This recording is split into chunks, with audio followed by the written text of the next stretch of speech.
আসসালামু আলাইকুম দর্শক, আমন্ত্রণ জানাচ্ছি চ্যানেল আই সংবাদে। পুরো সংবাদ জুড়ে আপনাদের সাথে আছি আমি মৃত্তিকা মোস্তফা। বিস্তারিত সংবাদের শুরুতেই জানিয়ে দিচ্ছি সুপার ফ্রেশ ফর্টিফাইড সয়াবিন তেল সংবাদ শিরোনামগুলো।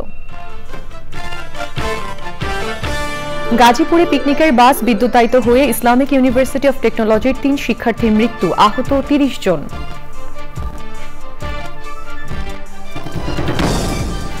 নির্বাচন পেছালে ষড়যন্ত্র বাড়বে বলে তারেক রহমানের সতর্কতা, সংস্কার টেকসই করতে নির্বাচিত জনপ্রতিনিধিদের বিকল্প নেই মন্তব্য।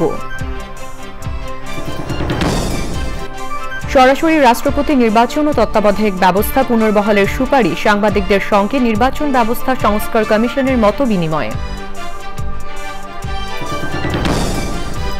এবং জ্বালানির অভাবে শিল্প উৎপাদন কমেছে ৩০ থেকে ৩২%, প্রতিযোগিতার অভাব আর অপচয় অন্যতম সমস্যা বলে চিহ্নিত।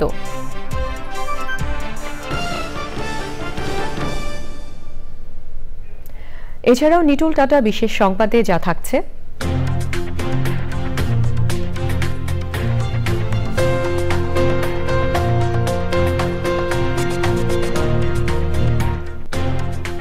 ছাত্র জনতার অভ্যুত্থানের বিজয়গাথা নিয়ে দেয়ালচিত্রের প্রদর্শনীর খবর।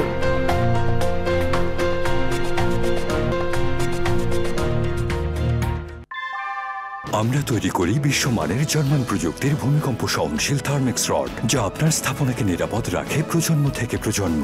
সালাম স্টিল, মোস্ট ডিউরেবল স্টিল। দর্শক, এতক্ষণ সংবাদ শিরোনামগুলো জানাচ্ছিলাম। এখনকার সংবাদ আয়োজন একই সঙ্গে চ্যানেল আইয়ের ইউটিউব চ্যানেল এবং চ্যানেল আইয়ের ওটিটি প্ল্যাটফর্ম আই স্ক্রিনে লাইভ স্ট্রিম হচ্ছে। যাচ্ছে বিস্তারিত সংবাদে। গাজীপুরের শ্রীপুরে পিকনিকের বাস বিদ্যুতায়িত হয়ে ইসলামিক ইউনিভার্সিটি অফ টেকনোলজির ৩ শিক্ষার্থীর মৃত্যু হয়েছে, আহত হয়েছেন কমপক্ষে ৩০ শিক্ষার্থী। উপজেলার তেলিহাটি ইউনিয়নের উদয়খালী গ্রামে ওই দুর্ঘটনা ঘটে। ময়মনসিংহ মেডিকেল কলেজ হাসপাতালে আহতদের চিকিৎসা দেওয়া হচ্ছে। ফজলুল হক মোড়লের পাঠানো তথ্য ও মাসুদ পারভেজের ভিডিওচিত্রে রাজীব আহমেদের রিপোর্ট। গাজীপুর মহানগরের বোর্ডবাজার এলাকায় ইসলামিক ইউনিভার্সিটি অব টেকনোলজির কেমিক্যাল ইঞ্জিনিয়ারিং ডিপার্টমেন্টের প্রায় ৪৬০ জন শিক্ষার্থী বিআরটিসি দোতলা বাসে করে শ্রীপুরের তেলিহাটি ইউনিয়নের উত্তর পোলাইত গ্রামের মাটিমায়া ইকো রিসোর্টে যাচ্ছিলেন। পুলিশ জানায়, দোতলা বাসটি সকাল 10:30টার দিকে উদয়খালী বাজারে পৌঁছলে রাস্তায় পল্লী বিদ্যুতের তারে লেগে যায়। আমরা এখানে এসে আহতদের কাউকে পাইনি, আমরা বিভিন্ন মেডিকেল আগে চলে গিয়েছে। তো আমরা তাদের যে কর্তৃপক্ষ আছে তাদের সাথে কথা বললে আমি নিশ্চিত হতে পারবো যে আসলে কতজন মারা গিয়েছেন আর কি। আর যেটা বলেছেন যে ডবল টিকার বাস, এটা আসলে আমাদের থানাকে অবগত করে নাই, তারা তাদের মতো করে আসলে প্ল্যান করে আসছিল।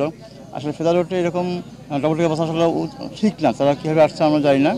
এতে বাসটি বিদ্যুতায়িত হয়ে ঘটনাস্থলেই মোজাম্মেল হোসেন নাইম ও মুস্তাকিম রহমান মাহিনের মৃত্যু হয়।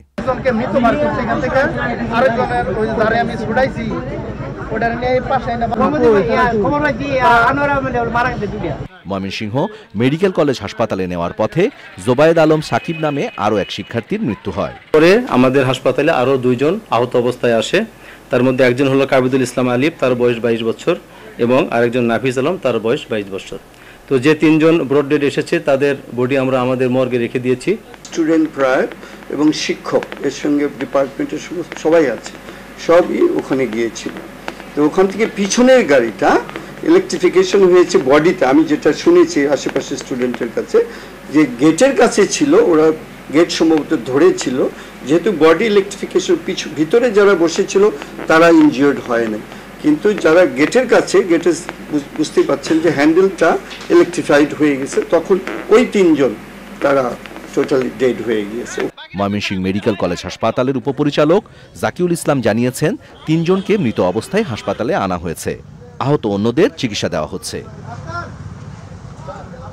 Rajib Ahmed, Channel i. বিএনপির ভারপ্রাপ্ত চেয়ারম্যান তারেক রহমান বলেছেন, নির্বাচন যত পেছানো হবে ষড়যন্ত্র তত বাড়বে। গণতন্ত্র ও মানুষের অধিকার প্রতিষ্ঠায় দ্রুত নির্বাচন ছাড়া বিকল্প নেই। চুয়াডাঙ্গায় জেলা বিএনপির সম্মেলনে তিনি বলেছেন, অন্তর্বর্তী সরকারের নেওয়া সংস্কার পদক্ষেপ টেকসই করতে নির্বাচিত জনপ্রতিনিধি প্রয়োজন। আক্তার হোসেনের রিপোর্ট। দীর্ঘ 14 বছর পর উন্মুক্ত স্থানে সম্মেলন করতে পেরে উজ্জীবিত চুয়াডাঙ্গা বিএনপির নেতাকর্মীরা। সম্মেলন উদ্বোধন করেন দলের মহাসচিব মির্জা ফখরুল ইসলাম আলমগীর। বলেছেন, বিএনপির লড়াই এখনো শেষ হয়নি। টেকসই সংস্কারের জন্য দ্রুত নির্বাচন প্রয়োজন। নির্বাচন বিএনপির জন্য চায় না। বিএনপি নির্বাচন চায় এই দেশকে রক্ষা করার জন্য। বিএনপি নির্বাচন চায় এই দেশের মানুষের আকাঙ্ক্ষা পূরণ করার জন্য। বিএনপি গণতন্ত্র চায়, তার ভোট সে দিতে চায়, তার এমপি সে নির্বাচন করতে চায়। এই দেশের মানুষ বিএনপি এত পছন্দ করে কেন?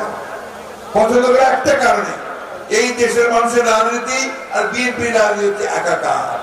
সম্মেলনে অনলাইনে যুক্ত হয়ে দলের ভারপ্রাপ্ত চেয়ারম্যান তারেক রহমান বলেন, ষড়যন্ত্রের হাত থেকে দেশ ও মানুষকে রক্ষা করতে নির্বাচনের বিকল্প নেই। সংসদে বসেই নির্বাচিত জনপ্রতিনিধিরা জনগণের প্রত্যাশা পূরণে কাজ করবেন।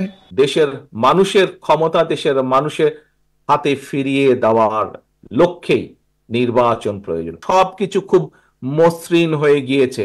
সামনের পথ কিন্তু অনেক সংকটাপূর্ণ পথ। যেই নির্বাচনের কথা আপনাদের সামনে আমি তুলে ধরেছি, যেই নির্বাচনের কথা দলের মহাসচিব সাহেব এখানে উল্লেখ করেছেন, সেই নির্বাচনকে যদি পাড়ি দিতে হয় অনেক সংকটপূর্ণ একটি পথ, অনেক পিচ্ছিল পথ আপনাদেরকে পাড়ি দিবে। বিএনপির লড়াই এখনো শেষ হয়নি জানিয়ে দলীয় নেতাকর্মীদের এক থাকার আহ্বান জানান তারেক রহমান। তৃণমূল নেতাদের প্রত্যক্ষ ভোটে নির্বাচিত চুয়াডাঙ্গা জেলা বিএনপির নতুন নেতৃত্ব 24-এর গণ অভ্যুত্থান পরবর্তী জন আকাঙ্ক্ষা বাস্তবায়ন এবং তারেক রহমানের দেওয়া 31 দফার ভিত্তিতে রাষ্ট্র মেরামতে বলিষ্ঠ ভূমিকা রাখবে এমন প্রত্যাশা তৃণমূল নেতাকর্মীদের। চুয়াডাঙ্গা থেকে আক্তার হোসেন, চ্যানেল আই।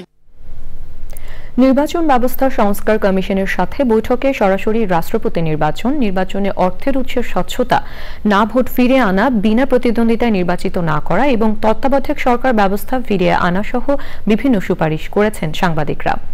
সংস্কার কমিশনের প্রধান জানিয়েছেন, গণমাধ্যম প্রতিনিধিদের প্রস্তাব পর্যালোচনা করে সিদ্ধান্ত নেওয়া হবে।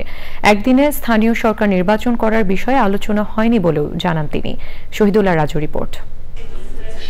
অবাধ, অংশগ্রহণমূলক এবং নিরপেক্ষ জাতীয় ও স্থানীয় নির্বাচন অনুষ্ঠানে সুপারিশসহ প্রতিবেদন প্রণয়নে ধারাবাহিক সংলাপ শুরু করেছে নির্বাচন ব্যবস্থা সংস্কার কমিশন।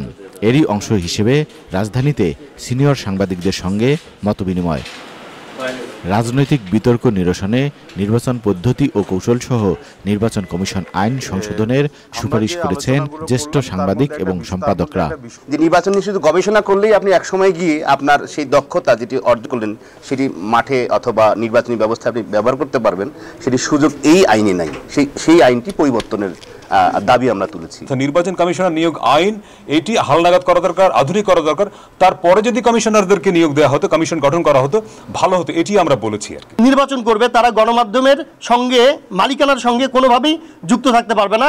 রাষ্ট্রপতি পদে যিনি নির্বাচন করবেন তিনি নির্দলীয় ব্যক্তি হবেন। এর আগে জাতীয় নির্বাচনের আগে স্থানীয় সরকার নির্বাচন আয়োজনের পক্ষে মত দেন স্থানীয় সরকার বিশেষজ্ঞ ও নির্বাচন ব্যবস্থা সংস্কার কমিশনের অন্যতম সদস্য ডক্টর তোফায়েল আহমেদ। আমরা যদি এটাকে সিস্টেমে ডেভেলপ করতে পারি যে একটা কম্প্রিহেন্সিভ আইন হবে, একটা কম্প্রিহেন্সিভ আইনের ভিতরে সবগুলো প্রতিষ্ঠান চলে আসবে এবং আমরা একটা শিডিউল দিয়ে সবগুলো ইলেকশন করতে পারবো। অংশীজনের সুপারিশ পর্যালোচনা করে নির্বাচন ব্যবস্থা সংস্কার করা হবে বলে জানান কমিশনের প্রধান বদিউল আলম মজুমদার। নির্বাচন কমিশন গঠনের ব্যাপারেও তাদের গুরুত্বপূর্ণ প্রস্তাবনা ছিল, রাজনৈতিক ঐক্যমত্যের ভিত্তিতে নির্বাচন কমিশন গঠনের। আমরা সব প্রস্তাব বিবেচনায় নিয়ে আমরা ভেবেচিন্তে আমরা প্রস্তাব করব। পরে নারী সংগঠনের প্রতিনিধিদের সঙ্গেও বৈঠক করে নির্বাচন ব্যবস্থা সংস্কার commission. Shahidullah Raju, channel I, Dhaka. বিশিষ্ট অর্থনীতিবিদ অধ্যাপক রেহমান সোবহান বলেছেন, ডক্টর ইউনূস আজীবন ন্যায়ের জন্য লড়াই করেছেন। তার সময়ে যদি সমাজে ন্যায় প্রতিষ্ঠা করা না যায় তবে যারা এসব কথা বলে বেড়ান তাদের আত্মহত্যা করা উচিত। প্রান্তিক জনগোষ্ঠীর সঙ্গে অংশীদারিত্ব নিয়ে এক আলোচনায় তিনি আরও বলেন, আয় বৈষম্য, আঞ্চলিক বৈষম্য সহ সমাজের স্তরে স্তরে জিয়ে থাকা বৈষম্য অন্তর্বর্তী সরকার দূর করতে না পারলে আর কখনই সম্ভব হবে না। রিজভি নাওয়াজের রিপোর্ট। বেসরকারি সংস্থা Bratyajon resource centre, society for environment and human development এবং পাওয়ার অ্যান্ড পার্টিসিপেশন সেন্টারের উদ্যোগে প্রান্তজনদের নিয়ে বৈষম্য বিরোধী আলোচনা। প্রায় 4 ঘন্টার আলোচনায় প্রধান অতিথি ছিলেন প্রথম পরিকল্পনা কমিশনের সদস্য এবং তত্ত্বাবধায়ক সরকারের সাবেক উপদেষ্টা অধ্যাপক রেহমান সোবহান। 90 বছর বয়সী এই অর্থনীতিবিদের দুঃখ, নিজ জীবনের 65 বছর বৈষম্য নিরসনের কথা বলে আসছেন, তবে খুব একটা কাজ হয়নি। আমার আশা ছিল স্বাধীনতার পরে কি একটা ন্যায় বিচারের সমাজ একটু তৈরি হতে পারবে এই দেশে, এটা আমার এক্সপেকটেশন ছিল। শুধু কি আমার দেশ স্বাধীন হয়েছে এটা যথেষ্ট ছিল না, আমার এক্সপেকটেশন ছিল কি পুরো সমাজের পরিবর্তন হয়ে যাবে, এখানে হয় নাই তো। ঢাকা বিশ্ববিদ্যালয়ের অর্থনীতি বিভাগের প্রথম ব্যাচের শিক্ষার্থী নোবেলজয়ী ডক্টর মোহাম্মদ ইউনুস এখন সরকার প্রধান। প্রিয় ছাত্রের কাছে শিক্ষক হিসেবে অনেক চাওয়া তার। ইউনুসের সামনে যায় আমার চিফ অ্যাডভাইজারে, উনি নিশ্চয়ই শুনবে। উনি যে পুরো জীবন উনি তো ন্যায় বিচারের বিরুদ্ধে যুদ্ধ করে আসছেন এখানে, এটা তো উনি তো একটা কমিটেড মানুষ, তো উনি কিছু করবে না এটা তো আমার অবিশ্বাস কি উনি কিছু করবে না, উনি শুনবে না। আমি তো বিশ্বাস করি কি সবচেয়ে সহজ যদি বৈষম্যের বিরুদ্ধে কিছু করা যাবে, তো ছোট কমিউনিটির এই সুবিধা আছে কি প্রত্যেক কমিউনিটি তো সংখ্যা তো অত বেশি নাই, তো এই ছোট সংখ্যাকে একটা কমিউনিটি একটা সামগ্রিক গ্রুপের মধ্যে এখন একটা রাখা অত কষ্টের ব্যাপার নাই। ওনার সমাধান যদি আপনি এই প্রক্রিয়ার মধ্যে যদি আপনি সমাধান না করতে পারবেন, তো তারপর তো আপনাকে তো একটু সুইসাইড করা উচিত সামাজিকভাবে, এটা তো একটা খুবই ছোট ব্যাপার। তত্ত্বাবধায়ক সরকারের আরেক সাবেক উপদেষ্টা ডক্টর হোসেন জিল্লুর বলেন, পিছিয়ে থাকা জনগোষ্ঠীকে নিয়ে সম্ভব হলে এ মাসেই প্রধান উপদেষ্টার সঙ্গে দেখা করার উদ্যোগ নেবেন তিনি। রিজভিনা ওয়াজ, চ্যানেল আই, ঢাকা।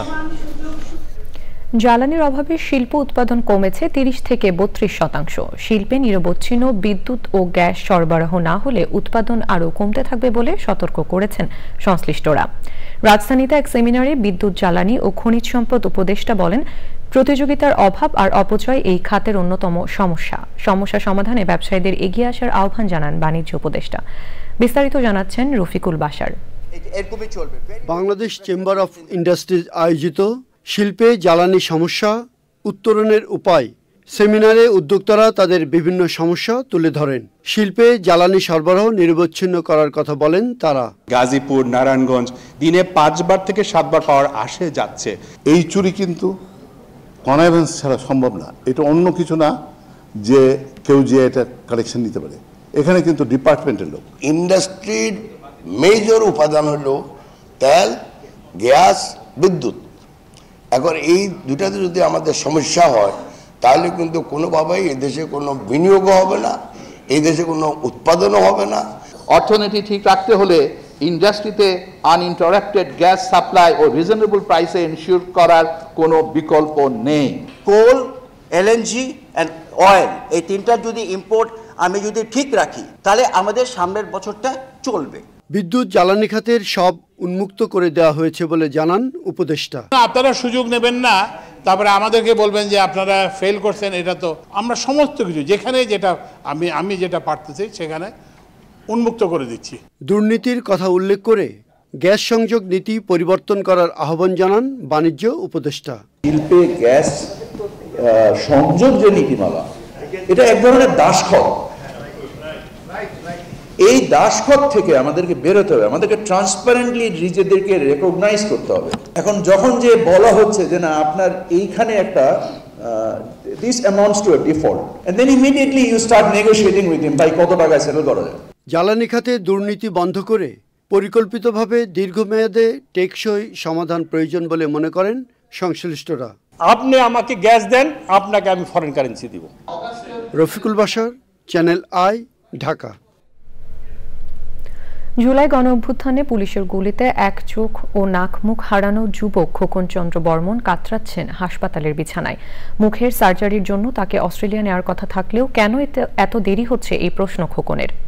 হাসপাতাল কর্তৃপক্ষ বলছে উন্নত চিকিৎসার জন্য বিদেশে নেওয়ার সব প্রস্তুতি সম্পন্ন, এখন মেলবোর্নের চিকিৎসকদের অনুমোদনের অপেক্ষায়। হাবিবুর রহমানের ভিডিও চিত্রে লাইলা নওশিনের রিপোর্ট। শেরপুরের তরুণ খোকন চন্দ্র বর্মন জুলাই গণঅভ্যুত্থানের সময় 5ই আগস্ট যাত্রাবাড়ি ফ্লাইওভারের নিচে গুলিবিদ্ধ হয় সে। সেদিন যাত্রাবাড়িতে যে গণহত্যা চলে সেখান থেকে প্রাণে বেঁচে যায় খোকন। নাক মুখ চোখ হারানো খোকন যেন বিগত সরকারের নারকীয় দুঃশাসনের প্রতীক হয়ে আছে। প্রায় 4 মাস ধরে খোকন ভর্তি আছে রাজধানীর জাতীয় বার্ন অ্যান্ড প্লাস্টিক সার্জারি ইনস্টিটিউটে। অঙ্গ হারানোর যন্ত্রণার মাঝেই হঠাৎ যেন ফিরে আসে 5ই আগস্টের সেই বিভৎস স্মৃতি।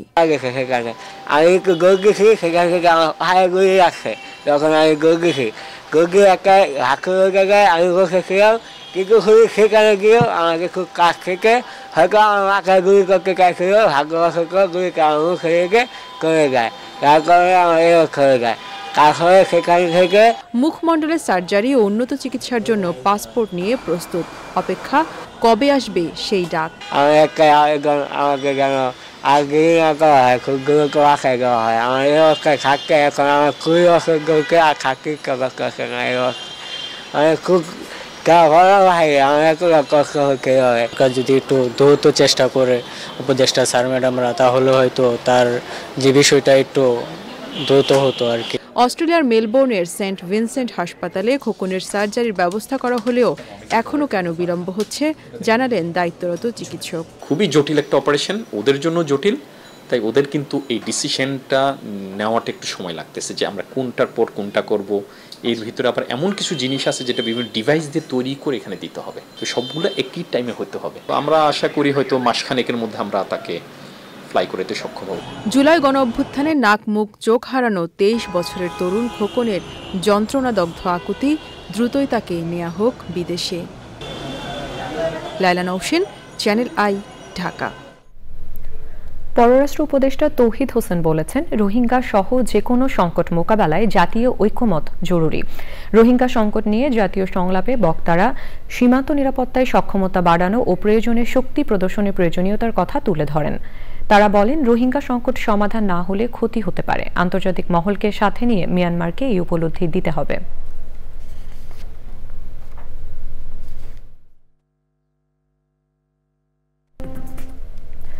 ইসরায়েলের বোমা হামলায় আহত হয়ে মৃত্যুর সঙ্গে লড়ছেন লেবাননের জাতীয় নারী দলের ফুটবলার সেলিন হায়দার। 19 বছর বয়সী এই ফুটবলার সম্প্রতি লেবানন জাতীয় দলে ডাক পেয়েছেন। বার্তা সংস্থা রয়টার্সের খবরে বলা হয়, ইসরায়েলের টানা হামলার মধ্যে সেলিনের পরিবার আগেই বৈরুতের বাইরে পালিয়ে যায়। তবে অনুশীলনের জন্য শহরের বাড়িতে থেকে গিয়েছিলেন সেলিন। এছাড়া ইসরায়েলের বিমান ও স্থল বাহিনীর অভিযানে লেবাননের বিভিন্ন স্থানে শুক্রবার একদিনে নিহত হয়েছেন 59 জন, আহত হয়েছেন 112 জন। শনিবার রাজধানী বৈরুতে আবাসিক এলাকায় চালানো হামলায় 11 বেসামরিক নাগরিক নিহত হয়েছেন এবং আহত হয়েছেন 50 জনেরও বেশি। 48 ঘণ্টায় গাজায় ইসরায়েলি বাহিনীর হামলায় আরও 120 জন নিহত হয়েছেন এবং আহত হয়েছেন 200-রও বেশি মানুষ।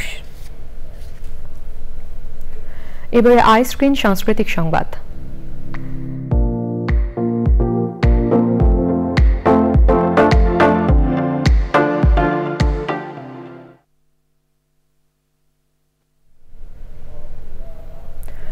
বিনোদনের দুনিয়া ওটিটি প্ল্যাটফর্ম আইস্ক্রিনে প্রদর্শন হচ্ছে ক্লাসিক সব সিরিজ, সিনেমা ও নাটক। এরই ধারাবাহিকতায় আইস্ক্রিনে এলো পুনর্জন্ম খ্যাত নির্মাতা ভিকি জাহেদের নাটক জন্মদাগ। আফরান নিশো, মেহজাবিন ও অর্ণব অন্তু অভিনীত প্রেম ও প্রতারণার গল্পে সাজানো এই নাটক। আইস্ক্রিন সাবস্ক্রাইব করে নাটকটি দর্শক উপভোগ করতে পারবেন। এবারে নিটুল টাটা বিশেষ সংবাদ।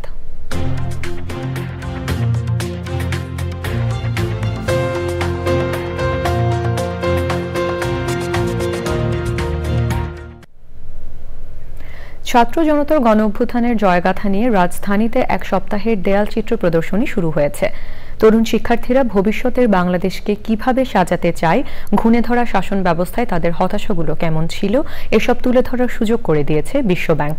প্রদর্শনী উদ্বোধন করে অর্থ উপদেষ্টা ডক্টর সালেহ উদ্দিন আহমেদ বলেছেন, হাজারো পাতায় লিখেও বলা যায় না এমন অনেক কথা এক ছবিতেই প্রকাশ করা যায়। রিজভি নাজার রিপোর্টে বিস্তারিত।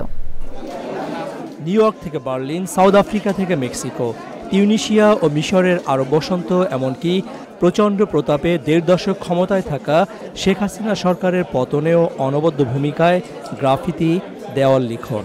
পটু অপটু আঁকিয়েদের রঙের খেলায় উঠে আসা জুলাই আগস্ট গণ অভ্যুত্থানকে স্থায়ী করতে রাজধানীর শুক্রাবাদে দৃক পাঠভবনে বিশেষ প্রদর্শনী। প্রদর্শনীটির শিরোনাম pain the sky, make it yours রাখার কারণ ব্যাখ্যা করেন বিশ্বব্যাংকের বাংলাদেশ প্রধান। Young Bangladeshi painted the vision of a new Bangladesh. You know, the close I could think is when our beloved Prophet was told, Ikra, I feel this energy that it is in your hand, you can make it, paint.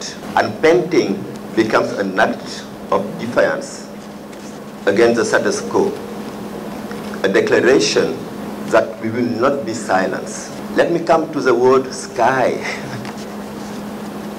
It conveys a bright future. শিক্ষার্থীদের ত্যাগ যেন অবমূল্যায়িত না হয় সেটা সরকার নিশ্চিত করবে বলে আশ্বস্ত করলেন অর্থ উপদেষ্টা। Students, they have expressed it very aptly. I was looking, this painting for example, a dove is there and the olive. You see how it has expressed the peace. Shantir Bani, the olive oil, olive লতাও এটা সেটা even বড়রা হয়তো এতটা চিন্তা করতে পারবে না। তারপরে আরেকটা প্রশ্ন করো I think this is the most expressive. 12 জেলা থেকে ছাত্র জনতার আন্দোলনের সময় আঁকা দেয়াল চিত্র প্রদর্শনীতে স্থান পেয়েছে। আগামী শনিবার পর্যন্ত প্রতিদিন বিকাল 3টা থেকে রাত 8টা পর্যন্ত বিনামূল্যে চলবে এই প্রদর্শনী। রিজভিন আওয়াজ, চ্যানেল আই, ঢাকা। এবারে কৃষি সংবাদ।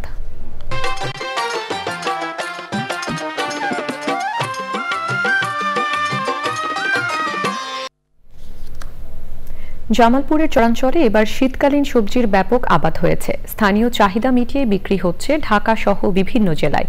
তবে সার, বীজ ও শ্রমিক মজুরি বৃদ্ধি এবং সঠিক বাজার ব্যবস্থাপনা না থাকায় লোকসানে পড়তে হচ্ছে চাষিদের। এখন দেখবেন প্রকৃতি সংবাদ।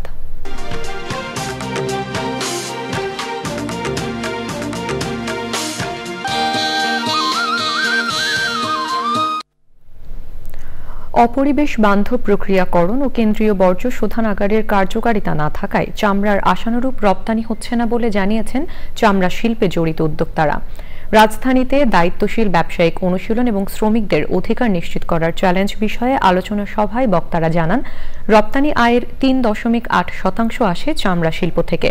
বিশ্বের চামড়া ও চামড়াজাত পণ্যের 90%ই বাংলাদেশের দখলে। সে সময় বক্তারা ট্যানারির ভেতর শ্রমিকদের জন্য মেডিকেল সেন্টার করার আহ্বান জানান। আলোচনায় ট্যানারির মালিক ও শ্রমিক নেতারা ছিলেন। দর্শক, এবারে পূবালী ব্যাংক বাণিজ্য সংবাদ।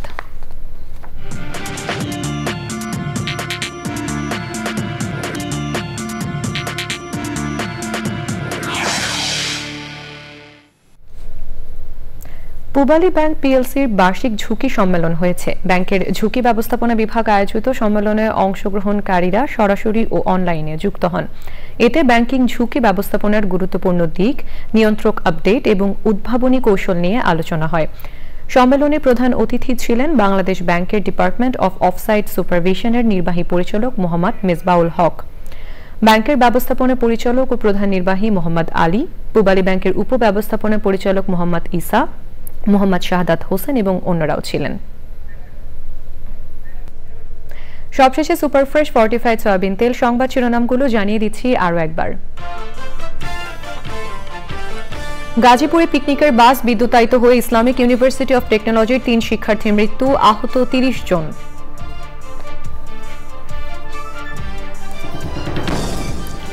নির্বাচন পেছালে ষড়যন্ত্র বাড়বে বলে তারেক রহমানের সতর্কতা, সংস্কার টেকসই করতে নির্বাচিত জনপ্রতিনিধিদের বিকল্প নেই মন্তব্য।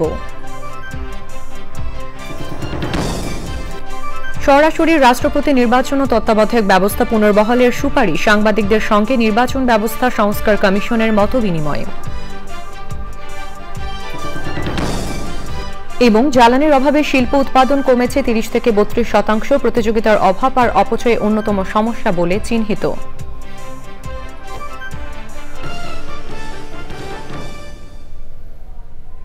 দর্শক, এই ছিল এখনকার সংবাদ। সবাইকে সাথে থাকার জন্য ধন্যবাদ।